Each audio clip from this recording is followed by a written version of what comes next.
Hey, Mr. Sharp. Today we're going to talk about blood types and Blood 101. So, as we know, we have plasma, red blood cells, white blood cells, and platelets.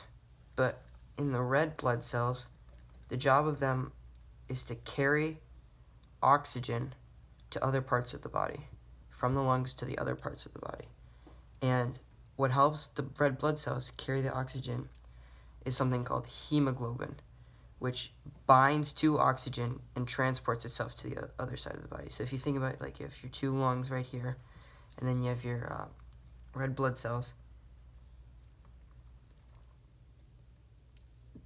What binds to these, or what's a part of these red blood cells inside is called hemoglobin. So maybe this stuff right here, hemoglobin. And that allows oxygen to carry it up to the other parts of the body.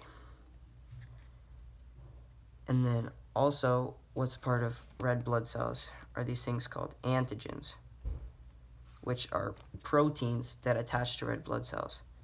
And white blood cells attach to these antigens and help it fight infections. But say if this red blood cell is type A right here, the white blood cells will only attach to the red blood cell to type A blood. And if you pump any foreign blood into you, which is maybe type B, the white blood cells will not react as well as they do to their original type A blood, and then that will cause your blood to clot, and then eventually you will die. But antigens help communicate with white blood cells to help protect it against infection. But there's two types of antigens. So if you have these antigens on here, think about A and B. And from these proteins, three types of alleles come from them: A, B, and O. And this is kind of how you get your blood type. And A and B, these two are dominant, and O is recessive. And so if you have A alleles convert to A blood type, B alleles convert to B blood type, and O alleles convert to neither. And alleles are sections of DNA, also known as genes. These genes are the code of instructions for how to build antigens. When the allele does not code for either an A or a B antigen, the person does not make an antigen and will have O blood type, no antigens present. So think about when you have your blood type, there are two alleles. And in genetics, everyone is given two alleles, one from mom and one from dad. And these alleles determine your blood type. So think about here, if you have the mom, give her some nice hair, and the dad. If the mom has blood type O, and the dad carries the allele blood type A, this combines to make blood type A because O is recessive. So, yeah. And then these two antigens also lead to the four blood types, which are blood type A, blood type B, blood type AB, and blood type O.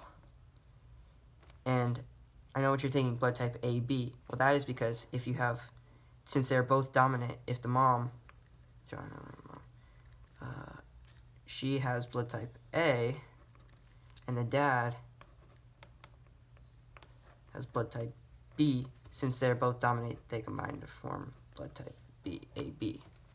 And now I'm going to talk about this chart, which is kind of how you get your blood. And so this kind of determines your child's blood type. So if the mother has blood type A and the father has blood type B, I know if you're thinking it should be AB, but blood type A is also present, because if you think about it this way, you could have blood type A for the mom, and blood type BO for the dad. So this combines to form AB, A, B, A, O, and A, O. And since A, O is recessive, this basically, you think about it, A right here, this is blood type A. And so now you have a 50% chance of blood type AB and 50% chance of blood type AA.